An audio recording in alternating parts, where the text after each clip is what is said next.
Golongan kanak-kanak semakin agresif menimba ilmu apabila menjadikan budaya membaca sebagai hobi.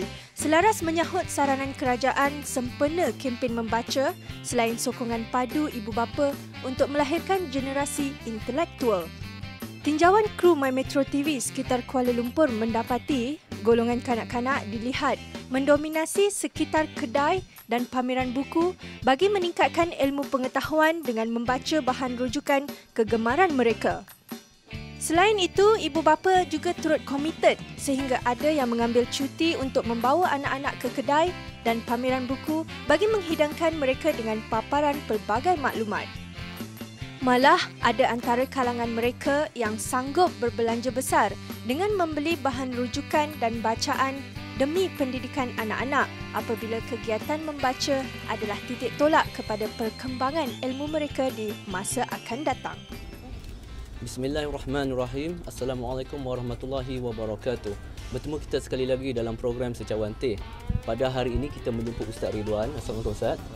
Bagi membincangkan satu isu yang sentiasa berlegar di minda kita, iaitu minat membaca dan bagaimana kita nak memupuk minat membaca tu. Jadi tanpa berlengah panjang, saya ingin bertanya terus soalan kepada Ustaz Ridwan. Ustaz, boleh Ustaz jelaskan secara umumnya masyarakat Malaysia ni, adakah kita ni minat membaca, Ustaz? Baik, terima kasih. Bismillahirrahmanirrahim. Secara umumnya, budaya membaca di kalangan rakyat Malaysia sangat bagus sebenarnya. Bukti yang pertama, kita lihat jualan akhbar harian berbahasa Melayu saja.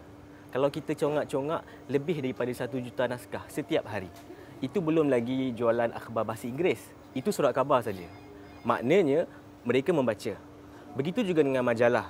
Kita ada sekurang-kurangnya hampir ratusan majalah, baik dalam bahasa Inggeris ataupun bahasa Melayu, yang terbit setiap bulan. Ini menunjukkan budaya membaca itu ada. Begitu juga dengan buku-buku.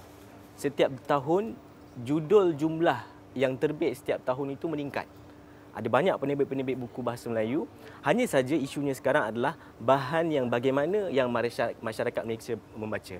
Ada bahan yang mungkin lebih kepada hiburan, ada bahan yang lebih bersifat komik, ada bahan-bahan yang ilmiah. Ini yang perlu kita atur dan rencanakan supaya minat membaca rakyat Malaysia ini terarah. Kita urus supaya lebih menjurus kepada bahan-bahan yang ilmiah dan berkualiti. Tapi biasanya kalau ini pengalaman saya, Ustaz, biasanya orang cakap bahan-bahan ilmiah ni boring, Ustaz.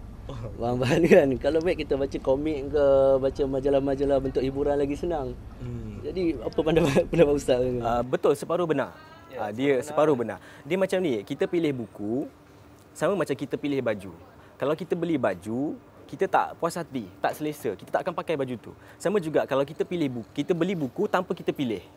Penulisnya siapa, penerbitnya siapa, layout bukunya macam mana, dia punya font dia bagaimana, itu faktor yang sangat penting menentukan kejayaan sesebuah buku. Kalau di barat, di luar negara, benda ini sangat dititik berat.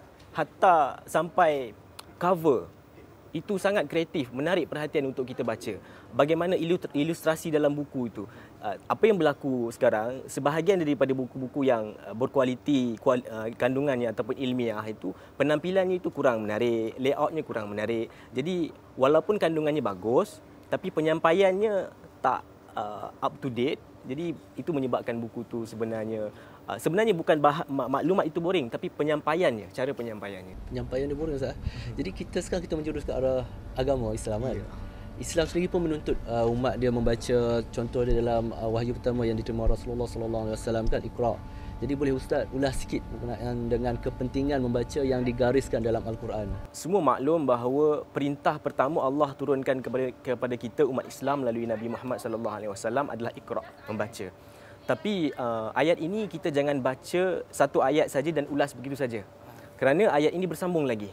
Dan Allah sebutkan apa yang perlu dibaca. Pertamanya, perintah Al-Quran ini bukan sekadar baca dan bacalah semua benda yang dibaca. Itu sebab ramai orang bila dia belajar membaca, dia membaca bahan-bahan yang tidak berfaedah. Jadi dia perlu diikat. Maknanya, pertama bila Allah kata membaca, maknanya adalah membaca itu niatnya ikhlas kerana Allah Azza wa Jalla. Yang keduanya adalah baca apa yang diajarkan oleh Allah. Tentunya yang pertama itu Allah ajarkan Al-Quran kepada Nabi dan kita juga umat Nabi Muhammad SAW. Dan yang keduanya membaca hadis-hadis Nabi. Kerana wahyu itu terbahagi kepada dua Al-Quran dan juga hadis. Dan membaca buku-buku bahan-bahan ilmiah yang menjelaskan kandungan Al-Quran dan menjelaskan kandungan hadis. Itu maksud asal perintah Al-Quran untuk membaca. Apa cadangan Ustaz? Maksud dia untuk kita baca, kita faham dan kita amalkan tu. Bagaimana caranya kita mahu memupuk budaya membaca dan budaya ilmu ni? Pertamanya, akses kepada bahan-bahan ilmiah ini perlu ada, mudah. Perlu ada banyak kedai buku di seluruh negara. Perlu ada banyak perpustakaan-perpustakaan yang menghimpunkan koleksi terbitan-terbitan yang terbaru.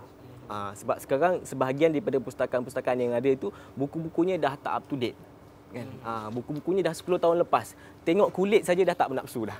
Kan? Tengok kulit saja tak bernafsu. Apatah lagi kita nak baca. Kemudiannya yang ketiga, kita kena budayakan. Budayakan memberi hadiah buku.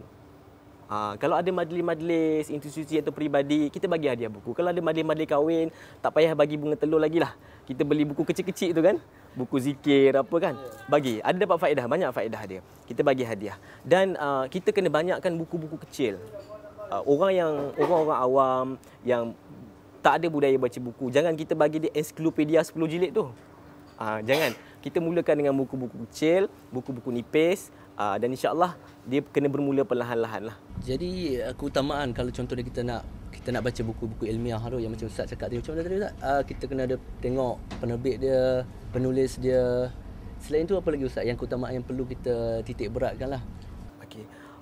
Keutamaan seperti yang awal tadi saya sebutkan, bahawa keutamaan kepada orang-orang yang beriman, kepada orang-orang Islam, pertamanya dia mesti baca Al-Quran. Tidak boleh tidak ditinggalkan. Kemudiannya membaca terjemahan Al-Quran dan berusaha untuk memahami tafsirannya melalui tafsir-tafsir yang muktabar. Sebagai contoh, kalau Al-Quran ni kita ada tafsir Ibnu Katsir. Ini mesti ada. Kita promosi, kita kempen supaya sekurang-kurangnya setiap rumah orang Islam dalam negara kita ni mesti ada sebuah tafsir Ibnu Katsir. Mesti ada. Apa kata ulama kepada orang yang di rumah yang tak ada kitab? Hari ni, Encik Izwan, rakyat Malaysia alhamdulillah, negara makmur, rakyatnya pendapatannya sangat bagus. Mana rumah yang tak ada televisyen? Mana rumah yang tak ada radio? Mungkin ada, tapi satu daripada 1 juta mungkin. Mana rumah yang tak ada komputer, iPhone, iPad yang harganya beribu-ribu ringgit? Tapi banyak rumah yang tak ada kitab-kitab yang menjelaskan isi kandungan Islam, Al-Quran dan hadis. Apa kata ulama pada orang yang di rumah yang tak ada kitab? Encik Izwan nak tahu? Ulama kata jual rumahmu dan beli kitab. Dia suruh jual rumah beli kitab. Jadi tak wajar lah. Maksudnya kena ada perpustakaan. Nanti orang akan sangka kalau saya beli pun saya tak baca. Begini tuan-tuan. Kalaulah kita beli tafsir Ibn Katsir ataupun kitab-kitab agama, kalaupun mungkin kita tak baca, percayalah satu hari nanti akan ada anak kita yang buka baca. Dan percayalah satu hari nanti akan ada cucu kita yang buka dan baca. Itu yang saya buat. Di rumah saya buat pustakaan, orang tua saya yang dia baca, dia buka, dia baca. Kita tak suruh pun letak saja.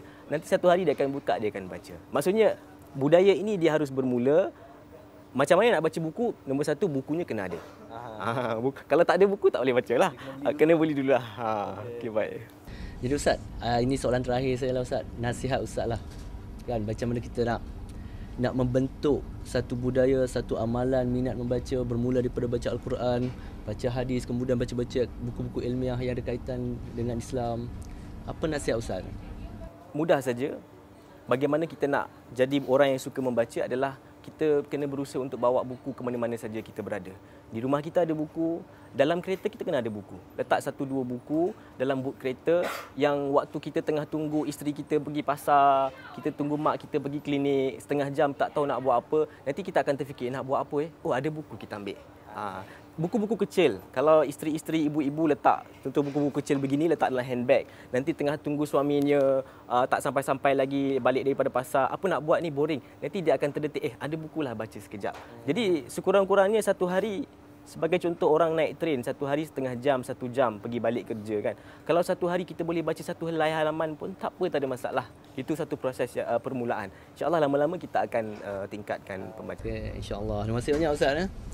Okey, demikian perbincangan saya bersama Ustaz Rizwan sebentar tadi. Jadi dia harap kita selepas ini kita menjadikan membaca itu sebagai satu amalan yang sentiasa kita membawa buku lah ke mana saja kita pergi. Saya Muhammad Izzah Wamin Baharin. Terima kasih kerana menonton Secawan Teh pada kali ini. Anda boleh layari kami di www.hmetro.com.my. Terima kasih. Assalamualaikum.